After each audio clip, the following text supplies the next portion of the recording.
बिहार की, वो यहाँ पे कह रहे हैं बिहार में। देखिए, विपक्ष के तेजस्वी यादव हो या राहुल गांधी हो, ये लोग जब भी बिहार से या भारत से बाहर जाते हैं तो ये लोग बिहार को, भारत को शर्मिंदा करके ही आते हैं। तेजस्वी यादव यदि नेता प्रतिपक्ष सत्य हैं तो फिर जब विधानसभा चलता है तो विधानसभा से गायब क्यों रहते हैं, अपनी भूमिका क्यों नहीं निभाते हैं? तो निश्चित रूप से उनके कुछ भी करने कहने से किसी को ना तो कोई लाभ होने वाला है, ना तो कोई नुकसान। जहानाबाद के विधायक हैं राहुल कुमार जी, उन्होंने कहा है कि ये सरकार राहु और केतु की, इसका खामियाजा बिहार की जनता भुगतेगी पर नो कमेंट, नो कमेंट। देखिए, निश्चित रूप से जो भी दुर्घटनाएं इधर हाल में हुई, हम लोगों के लिए बहुत ही चिंताजनक। लेकिन अच्छी बात यह है कि गृह मंत्रालय माननीय उप मुख्यमंत्री सम्राट चौधरी जी के नेतृत्व में तत्परता के साथ काम कर रहा है। केसेस जो हैंडल किए जा रहे हैं उसमें तेजी दिखाई जा रही है। जस्टिस में be delayed but it is not denied, and that is the way forward. निश्चित रूप से मुझे लगता है कि ठोस कार्रवाई भी होनी चाहिए, और ऐसी कार्रवाई होनी चाहिए जो उदाहरण स्वरूप ऐसे दरिंद्रों के का उदाहरण बनाकर आगे बिहार और भारत में इस तरह की घटनाएं ना हो, इसको टोटली कम करना चाहिए। साथ ही साथ साथियों, आप लोगों को आपके मीडिया के माध्यम से ये भी बता दूं कि एकलव्य रेजिडेंशियल स्कूल जो खेल विभाग की योजना थी, जो बहुत समय से कुछ समय से बंद हो गई थी, उसको फिर से चालू कर दिया गया है। और एकलव्य रेजिडेंशियल स्कूल के माध्यम से अब बच्चों का रहना खाना और खेल की सही प्रशिक्षण भी अब दी जा रही है।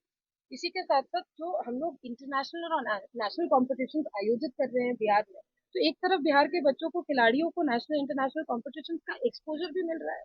साथ ही साथ अपने जो एमेच्योर खिलाड़ी हैं उनको भी सही प्रशिक्षण के साथ आगे आने वाले बिहार के लिए मजबूत खिलाड़ी बनने के लिए तैयारी भी की जा रही है।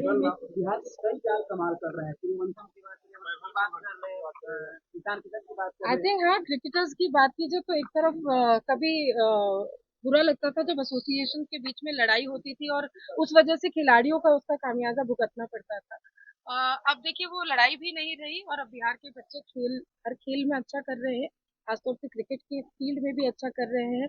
बीसीए जो बिहार क्रिकेट एसोसिएशन है, अब बीएसएसए के साथ, खेल विभाग के साथ आकर मोइनुल हक स्टेडियम का रिपेयर कार्य भी उन लोगों ने शुरू कर दिया है। खेल प्राधिकरण और खेल विभाग ने अपना इंटरनेशनल क्रिकेट स्टेडियम जो राजगीर में स्थित है, लगभग उसका निर्माण कार्य पूरा हो गया है। सभी चीजें, चाहे एसोसिएशन की बात हो या क्रिकेट ग्राउंड की बात हो, इनफैक्ट इंटरनेशनल इंफ्रास्ट्रक्चर की बात हो, सभी चीजों को एक तरीके से नियमित किया जा रहा है। और मुझे लगता है कि आने वाले समय में एक मजबूत नींव खिलाड़ियों की बिहार में रखी जाएगी और अच्छे खिलाड़ी, खेल प्रेमी निकल के बिहार से आएंगे। जिला स्तरीय स्टेडियम की टाइमलाइन नहीं तय हुई है, लेकिन कुछ स्टेडियम, जैसे कि बहुत लंबी पुरानी चलन की योजना है, तो कुछ ऐसे स्टेडियम थे जिन बन गए थे बहुत समय पहले, लेकिन आज उनमें जीर्णोद्धार की आवश्यकता है। मेरे ख्याल से और मुझे लगता है कि विभाग का भी यही निर्णय है कि पॉलिसी बननी, अब जो बननी चाहिए वो ब्लॉक लेवल स्टेडियम्स के ऑपरेशन और मेंटेनेंस को लेकर बनना चाहिए। नया इंफ्रास्ट्रक्चर बनाकर अगर हम उसे बिना उपयोग के छोड़ देंगे तो वो निश्चित रूप से आने वाले समय में उसका वेयर एंड टेयर होगा। तो उसको देखते हुए ऑपरेशन और मेंटेनेंस की पॉलिसी हम लोग इसी साल लेकर आएंगे। इसके बाद बिहार की देखिए, इसमें कोई दो मत नहीं है कि ये निर्णय लेने वाले लोग ना आप है ना मैं, हम लोग भारतीय जनता पार्टी के कार्यकर्ता हैं और भारतीय जनता पार्टी के लिए काम करते रहेंगे, चाहे वो पॉलिटिकल तरीका हो काम करने का या जो भी पद मिलेगा उस पद पर रहकर काम करेंगे।